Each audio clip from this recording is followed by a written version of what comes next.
অদ্ভুত দর্শন ছাগলছানার জন্ম হলো হলদিবাড়িতে। ঘটনাটি ঘটেছে হলদিবাড়ি ব্লকের দক্ষিণে ফিরিঙ্গির ডাঙ্গা এলাকায়। ফিরিঙ্গির ডাঙ্গা এলাকার বাসিন্দা বেলাল সরকারের বাড়িতে শনিবার সকালে এই অদ্ভুত দর্শন ছাগলছানাটির জন্ম হয়। জন্মানোর পরে এমন অদ্ভুত দর্শন ছাগলছানাটিকে দেখতে ভিড় জমান স্থানীয় বাসিন্দারা। অভিজ্ঞ মহলের ধারণা, জিনগত ত্রুটির কারণেই এমন ঘটনা ঘটে।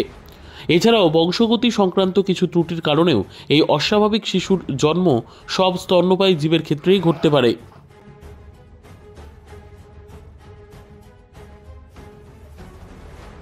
পৌষ মাসের শেষান্তে ইস্কন মায়াপুরে ভক্তদের ভিড় আছড়ে পড়ল। আমাদের প্রতিনিধি সরাসরি চলে গিয়েছিল আজ নদিয়া জেলায় ইস্কন মায়াপুরের মন্দিরে। আজ এক বিশেষ উৎসব ছিল এই মায়াপুরের রাধাকৃষ্ণের পুজো নিয়ে। আমাদের পর্দায় সরাসরি ধরে নিল সেখানকার ভক্তদের কথা। শুধু তাই নয়, আমরা আপনাদের দেখাতে পারছি যে কৃষ্ণের গোশালা যেটা বিখ্যাত হয়ে আছে সারা ভারতবর্ষের মধ্যে। আমরা